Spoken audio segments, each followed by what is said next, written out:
Kembali lagi di cerita Guchen. Buat yang suka cerita ini silahkan like dan share, buat yang belum subscribe, mau kapan subscribe-nya? Oke, kita langsung aja ke ceritanya. Semua diawali dengan perceraian. Bab 786-790. Namun, dua biksu muda di pintu menghalangi orang-orang di luar, satu di kiri dan satu lagi di kanan. Mereka mencoba memaksa masuk, tetapi dipukul mundur dua kali. Biksu Yideng ini bukanlah orang biasa, dan semua biksu kecil yang dikumpulkannya juga luar biasa. Semua orang menunggu di pintu. Tidak ada yang diizinkan masuk tanpa perintahku.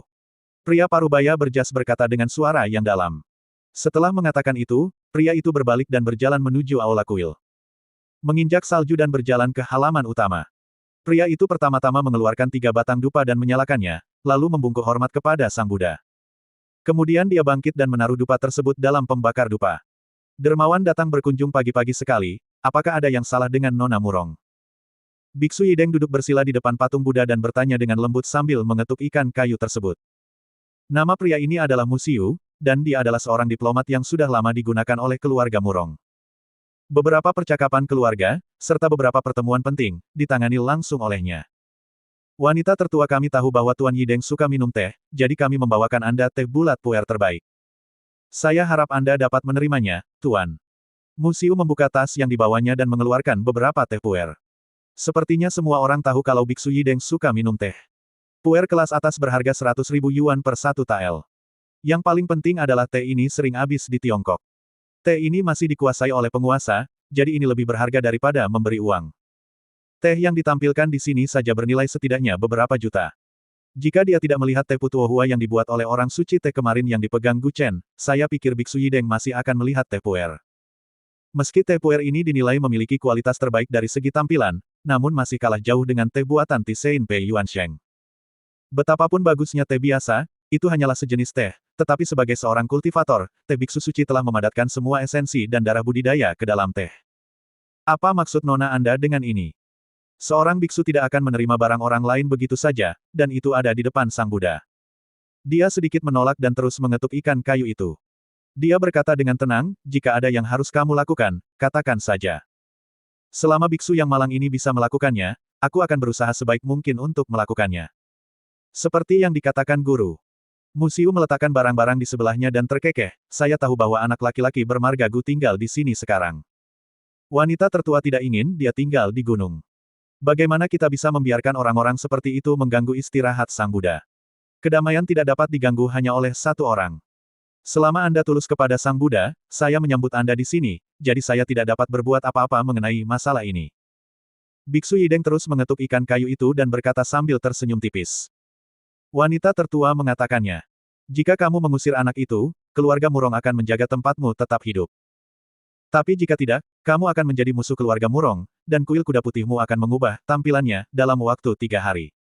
Musiu berkata dengan nada mengancam. Biksu Yidenglah yang pertama kali menunjukkan kekayaannya kepada Murong Yi, dan kemudian kuil kuda putih menjadi populer.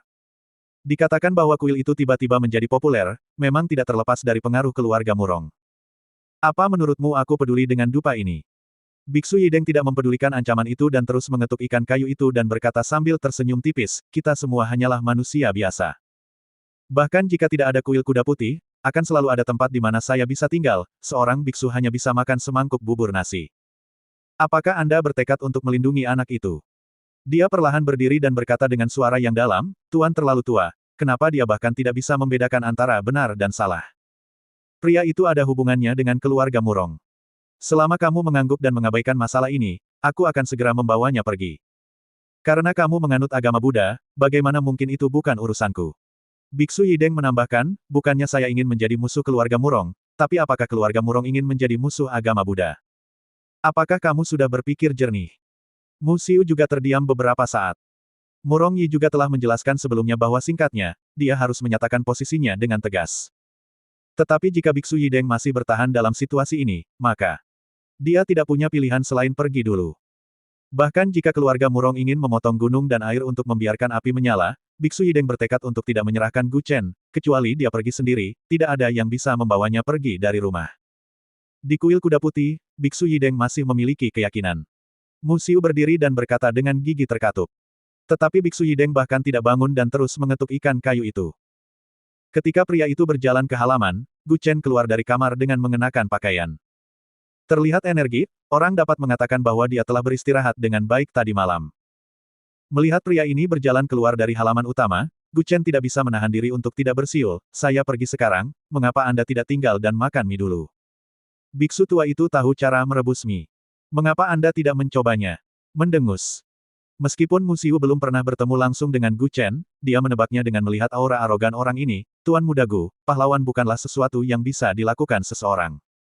Biksu tua bisa melindungimu untuk sementara, tapi dia tidak dapat melindungi Anda selama sisa hidup Anda.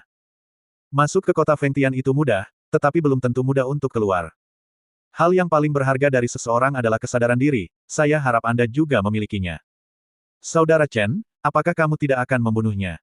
Lan Wancheng menyingsingkan lengan bajunya dan berkata dengan marah. Dia hendak melangkah maju untuk memukul pria itu, tetapi Gu Chen menghentikannya. Kembalilah dan beritahu Murong Yi bahwa aku berjanji untuk berada di sana pada hari pernikahan, aku masih ingin memberimu wajah ini. Mendengar ini, Musiu pun mencibir dan berkata, hahaha, saya sudah lama mendengar bahwa Tuan Gu itu sembrono dan sembrono. Hari ini saya melihat Anda benar-benar seperti itu. Saya menyarankan Anda untuk tidak datang, jika tidak, kota Fengtian akan menjadi tujuan akhir Anda. Jangan khawatir, karena aku berani datang, aku sudah bersiap untuk hasil terburuk. Skenario terburuknya adalah Anda akan melakukan hal-hal populer di sini, sementara saya, Jiangsu, akan melakukan hal-hal kotor. Gu Chen memegang tangannya dan mengangkat bahu dan terkekeh. Kami melakukan hal-hal merah di sini, dan kami melakukan hal-hal putih di Jiangsu. Ketika kami datang ke sini, kami mengatakan bahwa kami tidak berniat untuk kembali. Seperti kata pepatah, mereka yang bertelanjang kaki takut pada mereka yang memakai sepatu. Di masyarakat, Anda takut dengan hidup Anda.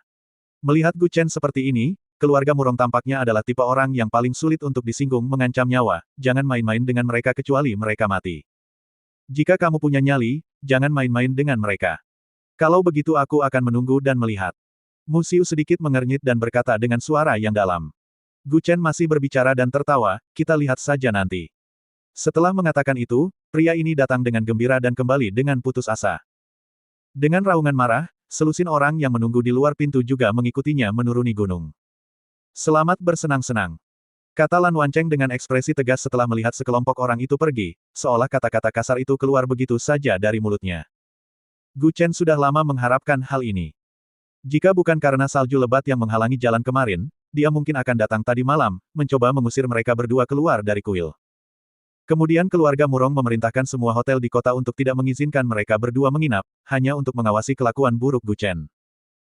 Jadi begitu salju berhenti, orang-orang dari keluarga Murong datang pagi-pagi sekali, mencoba membujuk Biksu Yideng untuk mengusir Gu Chen dan Lan Wancheng, tetapi menilai dari penampilan pria tadi, dia mungkin tidak mengerti apa yang dia inginkan. Hampir saja. Bagaimanapun, ini bukan wilayahmu sendiri, jadi kamu tidak bisa berkata terlalu kasar. Kata Gu Chen sambil tersenyum tak berdaya. Lan Wancheng juga berkata dengan ekspresi bingung di wajahnya, hei, keluarga Murong benar-benar mendorong kita sampai mati. Wanita jalang Murong Yi itu terlalu kejam. Hei, aku khawatir dia tidak akan mengirim seseorang pagi ini. Orang-orang datang, artinya keluarga Murong sudah takut pada kita. Kita berdua bisa mengusir puluhan ribu tentara keluarga Murong. Apakah kita cukup tampan? Apakah kita cukup bangga? Apakah kita cukup bangga? Jika tidak ada yang datang pagi ini, itu berarti mereka tidak menganggap kita serius sama sekali. Mendengar kata-kata Gu Chen, Lan Wancheng tidak bisa menahan tawa, maksudmu, kita berdua sudah dianggap serius. Bisa dikatakan begitu. Mampu menarik perhatian keluarga sudah cukup untuk kamu banggakan sebentar. Gu Chen menepuk pundaknya dan berkata sambil tersenyum. Faktanya, orang-orang tidak memperhatikan Lan Wancheng sama sekali, hanya karena dia terlibat dengan Gu Chen. Mengapa Lan Wancheng tidak mengetahui hal ini? Hei, saudara Chen, kamu bisa menghiburku dengan kata-kata yang manis. Orang-orang hanya memperhatikanmu. Gu Chen mau tidak mau menamparkan kepalanya, bodoh. Setelah kejadian ini, akan sulit bagimu untuk tidak menjadi terkenal. Itu masuk akal. Pada saat itu, tiba-tiba Biksu Yideng juga keluar dari halaman utama. Kau berhutang budi padaku lagi. Biksu Yideng memandang Gu Chen dan mengangkat alisnya sambil tersenyum penuh arti. Gu Chen melambaikan tangannya, oke, saya mengerti. Saya akan membawakan Anda beberapa kali lagi. Anda sangat cerewet. Mengapa Anda tidak berhenti menjadi biksu dan berbisnis? Apa yang ingin dia lakukan segera setelah dia membuka mulut? Yang dia inginkan hanyalah TP Yuan Sheng lagi. Bahkan Gu Chen ragu jika dia tidak memberinya teh yang dibuat oleh orang suci teh kemarin, apakah biksu tua itu akan mengkhianatinya dan mengusir mereka hari ini. Semakin saya memikirkannya, semakin besar kemungkinannya. Saya mendengar bahwa Dermawan Gu memiliki kemampuan catur yang luar biasa. Mengapa tidak memanfaatkan cuaca bagus hari ini dan berkompetisi? Biksu Yideng berkata sambil tersenyum sambil memutar manik-manik di tangannya. Oke, tidak masalah, tapi, di mana papan caturnya? Gu Chen melihat sekeliling dan tidak melihat ada meja di halaman. Dunia ini adalah papan catur. Tidak sulit untuk menciptakan pemandangan yang begitu indah. Setelah mengatakan itu, Biksu Yideng melompat dan mengeluarkan 2 aliran udara dari tubuhnya, yang berubah menjadi 4 sekaligus. Kemudian mereka mulai menggambar kisi-kisi masing-masing, dan seluruh orang itu terus terbang di udara. Ketika dia akan jatuh, seorang biksu muda di sebelahnya akan melemparkan jubahnya. Tuan Yideng menginjak jubahnya, dan seluruh tubuhnya melayang kembali. Beberapa kali berturut-turut, papan catur besar ini benar-benar tergambar di atas salju. Seluruh papan catur hampir menutupi halaman. Kota Fengtian, keluarga Murong. 2 jam kemudian, Musiu telah kembali dari Langshan bersama orang-orangnya. Murong Yi sangat marah setelah mendengar berita itu. Kita melakukan urusan merah di sini, hal-hal putih di Jiangsu. Inikah yang dia katakan? Musiu berdiri di samping dan sedikit mengangguk, iya. Dia juga mengatakan bahwa di hari pernikahan, dia akan datang sesuai jadwal. Sekarang waktu pernikahan pada dasarnya telah diputuskan. Besok akan menjadi pertama kalinya mengadakan pernikahan dalam keluarga. Setelah seminggu, semua orang akan diberitahu untuk mengadakan pernikahan lagi. Lusa, secara hukum, Murong Waner dan Nalange pasti akan menjadi pasangan sungguhan, dan mereka akan resmi menerima sertifikat lusa. Adapun pernikahan seminggu kemudian, pada dasarnya hanya formalitas. Sekarang waktunya sudah berganti 1 kali, sepertinya dunia luar kembali memberitakannya secara salah. Jika berubah lagi, sial seperti kata pepatah lama. Waktu sebuah pernikahan terus berganti. Kalaupun menikah, pasti tidak akan bahagia setelahnya. Pernikahan adalah hal yang sangat penting, itu hanya untuk keberuntungan. Dia mengubahnya sekali atau 2 kali untuk pria ini, Gu Chen. Jika dia mengubahnya untuk ketiga kalinya, maka jangan menikah. Ini sudah berakhir. Terlebih lagi, tidak ada gunanya mengubah tanggal pernikahan sekarang. Gu Chen sudah berada di kota Fengtian. Tidak peduli berapa lama ditunda, dia mungkin bisa menunggu. Oke. Kali ini saya ingin melihat seberapa mampu dia. Murong Yi sedikit mengernyit dan berkata dengan suara yang dalam, apakah tentara utara telah dipindahkan? Batalion Huben sudah bersiaga di luar kota. Biarkan mereka memasuki kota. Mulai pukul 12 malam ini, seluruh kota Fengtian akan berada di bawah darurat militer. Tidak seorang pun boleh masuk atau keluar kota. Saya pikir bagaimana dia bisa datang besok. Ya. Setelah Musiu pergi, lelaki tua itu perlahan masuk dari pintu. Batalion Huben telah dimobilisasi kembali. Itu adalah elit tentara utara. Mereka ditarik dari perbatasan. Bagaimana jika musuh menyerang lagi? Risikonya terlalu besar. Batalion Huben ini adalah pasukan yang dipimpin secara pribadi oleh Murong Waner saat itu. Sangat kuat. Meskipun hanya ada 1.000 orang, setiap orang setidaknya dapat menembakkan anak panah dan senjata, pasti akan mengenai sasaran dalam jarak 100 meter. Setiap orang adalah jenderal yang hebat dan kuat, dan mereka adalah kekuatan tempur paling kuat di Angkatan Darat Utara. Semua penempatan tentara lainnya berbasis di sekitar Kamp Huben. Aku baru saja memindahkan Batalion Huben. Itu tidak akan mempengaruhi apapun. Ini hanya untuk beberapa hari. Aku akan mengembalikannya setelah itu. Murong Yi mengangguk dan berkata dengan lembut. Orang tua itu juga meletakkan tangannya di punggung, merasa sedikit khawatir di dalam hatinya, keamanan keluarga Murong harus terjamin besok, dan yang terpenting adalah Tuan Nalan akan tiba di Bandara Jiamusi malam ini. Anda secara pribadi akan membawa orang untuk menjemputnya. Kamu tidak bisa muncul sama sekali. Apakah keluarga Murong kita bisa menjadi keluarga terkuat di kerajaan Xia, itu tergantung pada saat ini. Mereka akan menguasai setengah dari kerajaan Xia. Reputasi keluarga Murong pasti akan seperti keluarga Ross di luar negeri. Ini adalah sesuatu yang telah mereka kerjakan dengan keras selama beberapa generasi. Murong Yi pasti tidak bisa menikah saat ini. Begitu dia menikah, perkembangan keluarga Murong akan terhenti. Menikah serta memiliki anak akan memakan waktu lama. Jadi sekarang, setelah Murong Yi berusia 27 tahun, dia belum berkencan dengan pasangannya, dan dia bahkan tidak tahu seperti apa rasanya jatuh cinta. Kakek, jangan khawatir, keluarga Murong pasti akan mengambil posisi keluarga pertama di kerajaan Xia kali ini. Seorang prajurit yang tidak ingin menjadi jenderal bukanlah prajurit yang baik, dan keluarga yang tidak ingin menjadi keluarga nomor 1 di Xia bukanlah keluarga yang baik. Apalagi keluarga Murong terlalu ambisius, 9 keluarga besar di ibu kota kekaisaran lebih ambisius daripada keluarga Murong, namun mereka belum menemukan peluang. Keluarga-keluarga yang mencoba segala cara untuk mencegah pernikahan antara keluarga Murong dan keluarga Nalan sebenarnya berharap itu adalah keluarga mereka sendiri. Semua orang ingin berdiri di puncak kekuasaan. Meski tidak berlama-lama di atas sana, setidaknya Anda bisa melihat pemandangan dari atas. Oke. Saya yakin keluarga Murong pasti bisa mendapatkan kembali kejayaannya di tangan Anda. Ketika Biksu Yideng pertama kali datang ke rumah Murong, dia berkata ketika dia melihat Murong Yi, yang baru berusia 6 tahun, bahwa seorang gadis yang baik dapat diharapkan selama 3 generasi. Artinya, selama Murong Yi ada di sini, keluarga Murong akan dapat berkembang setidaknya selama 3 generasi, dan masih ada setidaknya 50 tahun untuk bertahan. Bahkan jika dia meninggal, keluarga tersebut masih bisa berbaring dengan nyaman di tempat tidur besar ini. 50 tahun adalah waktu yang cukup untuk meninggalkan keluarga bangsawan lainnya. Di masa depan, keluarga Murong akan menjadi keluarga bangsawan nomor 1 di kerajaan Xia, yang sudah dekat. Lantai 2, di balkon. Murong Waner sedang berbaring di pagar dan melihat ke kejauhan. Banyak orang di bawah sibuk mendekorasi untuk pernikahan besok. Dia takut sekaligus bersemangat. Dia takut jika Gu Chen datang, jika dia tidak bisa membawanya pergi, bagaimana dia akan mengirimnya keluar dari kota Fengtian. Aku akan berada di sini, menunggumu. Sampai kamu datang untuk membawaku kembali. Murong Waner duduk di pagar dan tersenyum ringan, jangan khawatir, aku tidak akan membiarkan apapun terjadi padamu. Saat Gu Chen berani datang, bahkan jika dia mengancamnya dengan kematian, dia akan menjaganya tetap aman. Saat ini, Langshan, kuil kuda putih. Keduanya menggunakan daun-daun berguguran dan kerikil sebagai bidak catur untuk bermain catur di papan catur yang terbuat dari salju.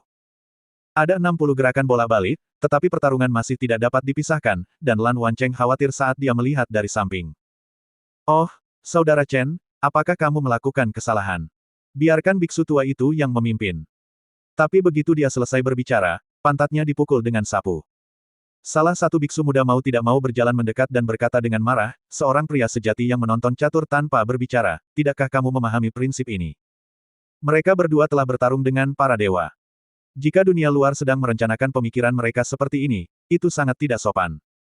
Kenapa kamu tidak memukulku jika kamu tidak mengatakannya? Mungkin hanya karena perkataanmu saja, itu langsung mengganggu langkah selanjutnya. Sepertinya pemenangnya akan segera ditentukan. Kata biksu muda itu sambil mengangguk kecil sambil memegang sapu. Saya melihat biksu Yideng memegang sehelai daun dan memasukkannya ke suatu titik di papan catur, dia mengelus janggutnya dan tersenyum ringan, hahaha, kamu kalah. Dia sudah familiar dengan trik Gu Chen, dan setiap gerakannya jelas sekali. Itu cukup untuk menunjukkan bahwa karakter Gu Chen juga tipe orang yang memukulku dan dia pasti akan menendangnya kembali. Jangan pernah berpikir untuk tidak menderita kerugian. Gu Chen berdiri di atas singa batu di halaman dan tidak bisa menahan senyum sedikit, saya kira tidak. Setelah berbicara, dia mengangkat kakinya dan melambai, dan singa batu itu hancur berkeping-keping, dan dia menendangnya tepat di tengah formasi.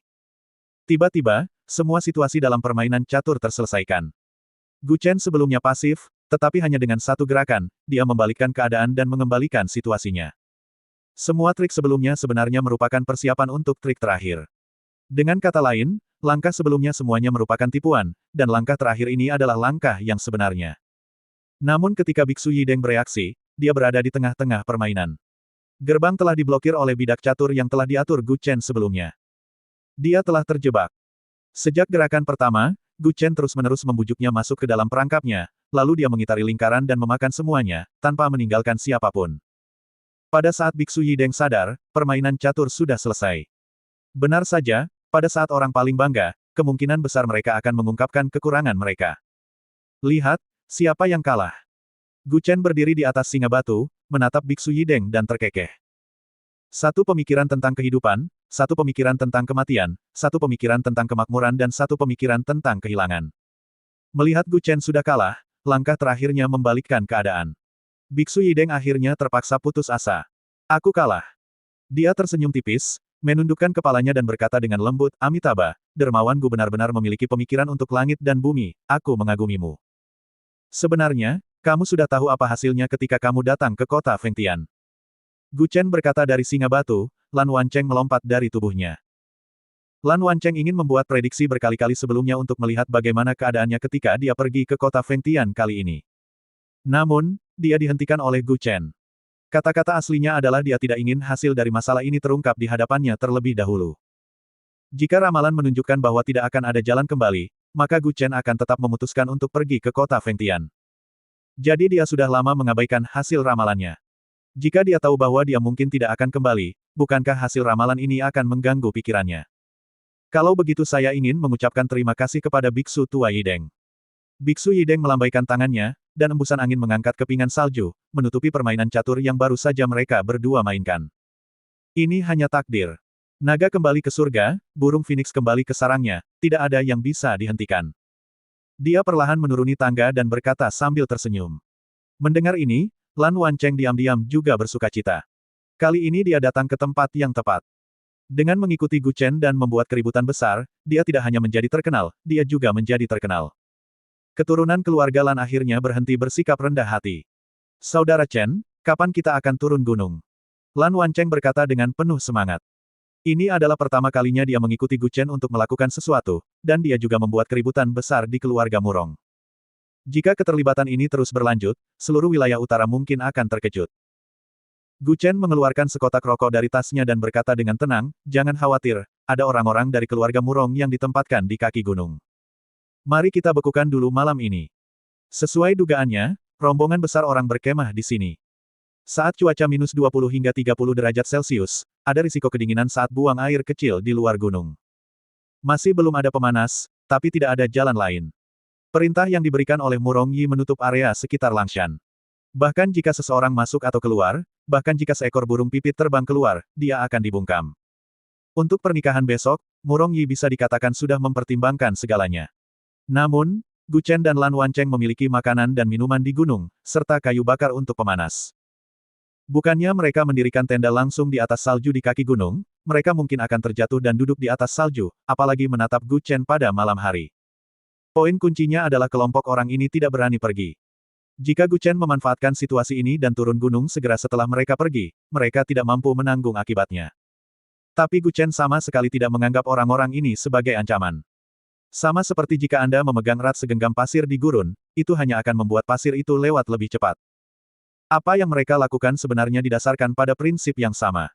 Mereka mengira dengan mengepung Langshan, mereka bisa menjebak Gu Chen. Larut malam. Orang-orang di kaki gunung merasakan sakit yang tak tertahankan karena kedinginan. Meski tidak ada salju, angin terasa seperti pisau yang menyayat wajah mereka. Pada malam hari di kota Fengtian, suhunya pasti minus 30 derajat Celcius. Meski buang air kecil di luar, Anda bisa kedinginan, sehingga ke toilet pada malam hari menjadi masalah bagi mereka. Di sisi lain, lihatlah orang lain di gunung.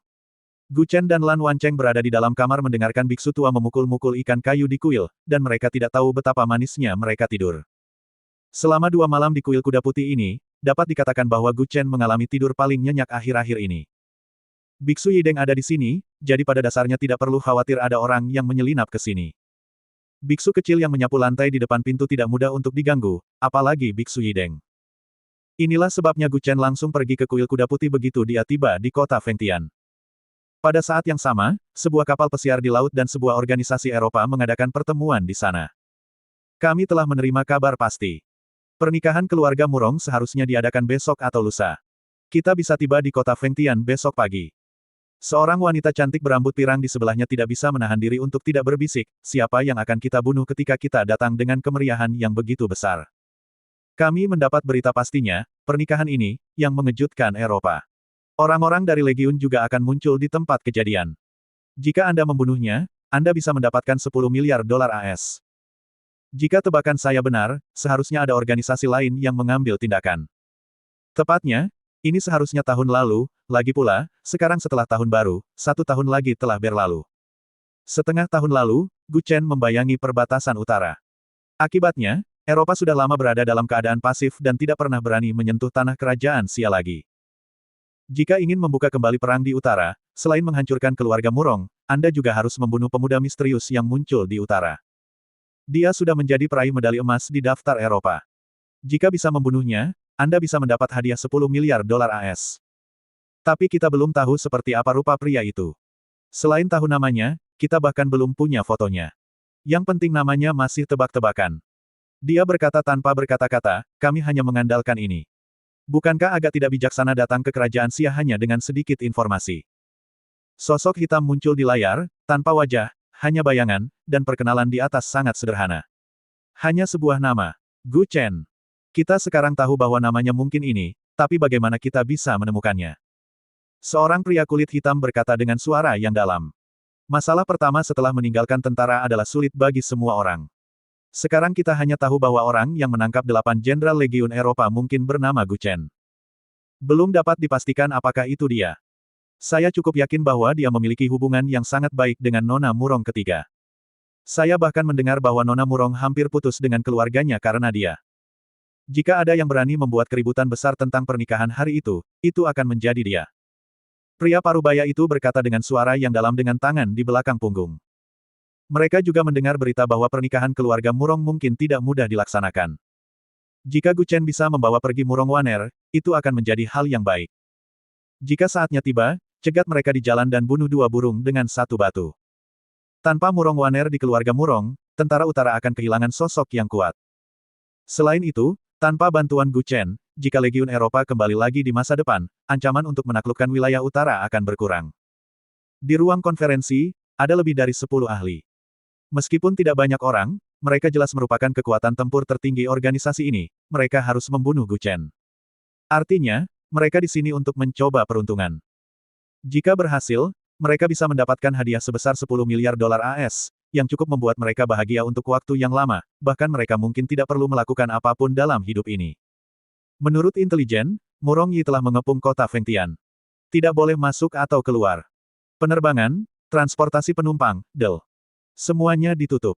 Mari kita cari tahu cara merapatkan kapal kita dulu. Mau tak mau dia menggeleng tak berdaya dan tersenyum. Semuanya. Ya, jika Anda bahkan tidak bisa sampai ke pantai, apalagi mengambil kesempatan ini untuk membunuh Gu Chen dan Murong Waner. Terlebih lagi, banyak anggota keluarga Murong mungkin sudah lama ditempatkan di kota. Mungkin akan sulit untuk memenangkan hati Murong Yi. Namun dia juga dapat memikirkan hal-hal yang dapat dipikirkan oleh orang biasa, dan dia juga dapat memikirkan hal-hal yang tidak dapat dipikirkan oleh orang biasa. Mulai kemarin lusa, kota Fengtian pada dasarnya telah memasuki keadaan siap perang. Yang mereka takuti adalah seseorang akan menimbulkan masalah. Bukan hanya Gu Chen, dia hanyalah salah satu faktornya, tetapi juga banyak kekuatan keluarga lainnya dan banyak kekuatan tidak ingin melihat pernikahan antara keluarga Murong dan keluarga Nalan. Oleh karena itu, pintu masuk dan keluar kota Fengtian telah ditutup sejak lama, dan tidak diperbolehkan masuk atau keluar dalam waktu 3 hari. Hal ini sebenarnya juga mengungkap waktu spesifik pernikahan Murong Waner. Keesokan harinya, pagi-pagi sekali. Keluarga Murong sudah melakukan segala persiapan untuk menyambut pengantin. Murong Waner pada dasarnya tidak banyak tidur malam itu. Seluruh halaman didekorasi dan disiapkan untuk pernikahan Tionghoa murni. Dan di sekitar keluarga, ada lebih dari 30 penjaga terbuka dan rahasia, dan ada peringatan di sekelilingnya halaman, ada berbagai macam ahli yang berpakaian seperti pelayan. Tanpa izin dari keluarga Murong hari ini, akan sulit untuk masuk ke dalam keluarga Murong. Di saat yang sama, Lang Shan, kuil kuda putih.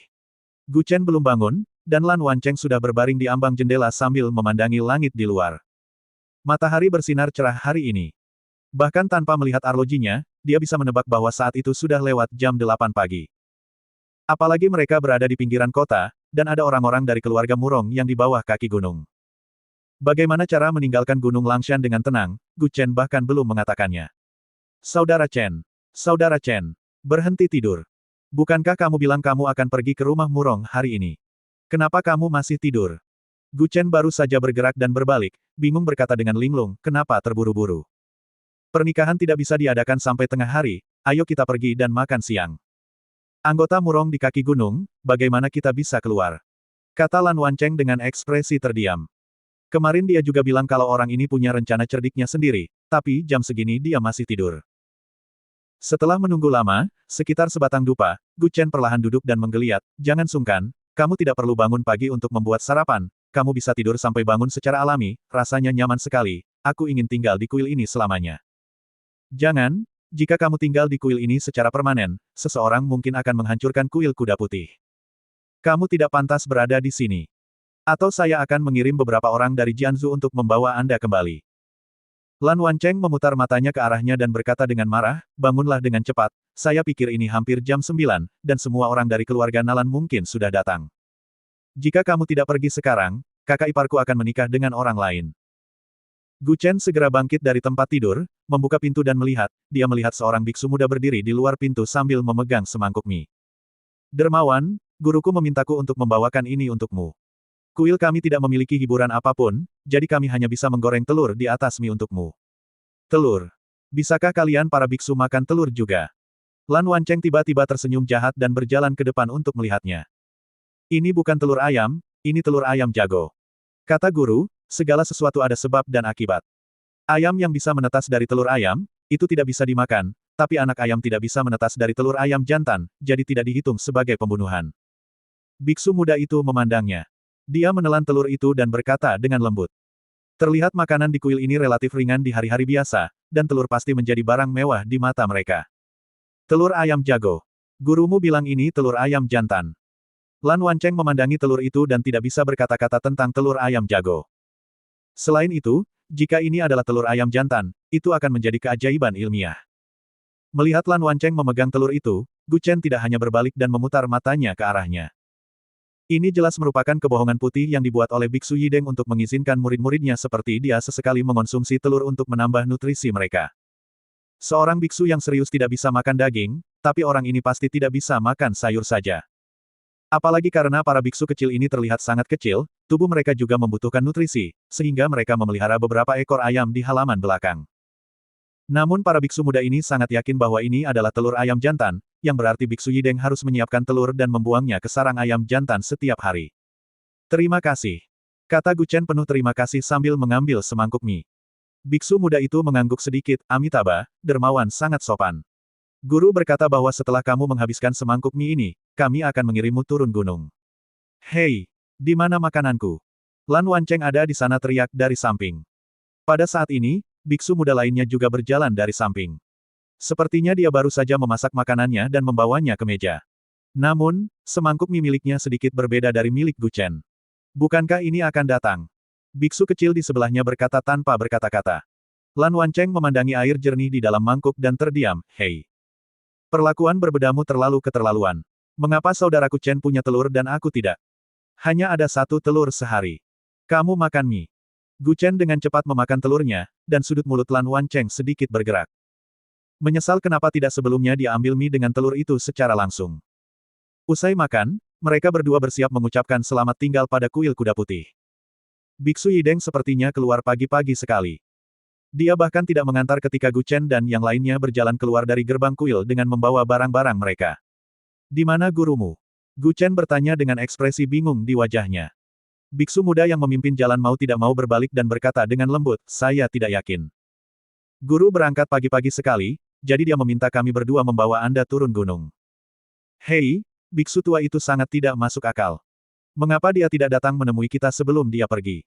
Lan Wancheng menggelengkan kepalanya tanpa daya dan berkata, lupakan, saudara Chen, ayo pergi. Ayo pergi. Biksu tua itu pasti sibuk dengan hal lain. Kalau tidak, menurut karakternya, dia tidak akan datang menemui kita. Kedua biksu muda itu mulai memimpin jalan, tapi yang membuat Gu Chen sedikit bingung adalah, jalan yang mereka lalui bukanlah jalan mendaki gunung. Tapi melewati jalan lain. Tapi masuk akal jika dipikir-pikir. Jika Anda langsung menuruni jalan gunung seperti biasanya, Anda mungkin akan bertemu dengan orang-orang keluarga Murong yang telah ditempatkan di kaki gunung. Ini adalah jalan yang sangat terjal, dan Anda harus melewati hutan. Ketika mereka sampai di gerbang batu, semua orang berhenti. Kenapa tidak ada jalan lagi? Lan Wancheng melihat ke depan dengan ekspresi bingung. Kedua biksu muda itu memutar sebuah batu satu ke kiri dan yang lainnya ke kanan. Pintu batu itu perlahan terbuka dan penampakannya hanya berupa gundukan kecil. Tampaknya Biksu Yideng telah melakukan lebih dari sekadar memukul ikan kayu, memuja Buddha, dan membakar dupa di gunung selama bertahun-tahun. Dia telah mempersiapkan jalan keluar untuk dirinya sendiri. Saya bahkan curiga mungkin ada lebih dari satu jalan rahasia menuju menuruni gunung. Kemana tujuan terowongan ini? Gu Chen bertanya dengan curiga. Biksu muda itu memimpin dan berkata dengan lembut, ke kota kecil di kaki Gunung Tongshan. Semakin jauh mereka pergi, semakin gelap cahayanya. Hanya satu orang yang dapat melewati terowongan tersebut tampaknya digali secara manual. Beberapa tempat dipalu dengan kekuatan internal. Bagian ini saja mungkin memakan waktu bertahun-tahun bagi Biksu Yideng. Lambat laun, Gu Chen tidak bisa mengimbangi para biksu muda. Pelan-pelan. Teriak Gu Chen pelan, melihat dua punggung yang perlahan kabur di depannya. Namun kedua biksu muda itu sepertinya tidak mendengarnya dan terus berlari ke depan. Tiba-tiba, keduanya menghilang. Hei, di mana orang-orang itu? Wan Cheng, kamu di sana. Gu Chen tidak melihat biksu kecil itu lagi. Dia tiba-tiba ingin bertanya pada Lan Wan Cheng di belakangnya, tetapi ketika dia berhenti, tidak ada seorang pun di belakang dia. Tidak ada suara langkah kaki terdengar. Artinya tidak ada orang di belakangnya. Dari saat dia masuk sampai sekarang, hanya ada satu jalan, bagaimana dia bisa tersesat. Cit cit cit. Tiba-tiba segerombolan tikus berlari ke depan, lalu dia mendengar gerakan di belakang. Sial. Siapa yang menggali lubang sebesar itu di sini?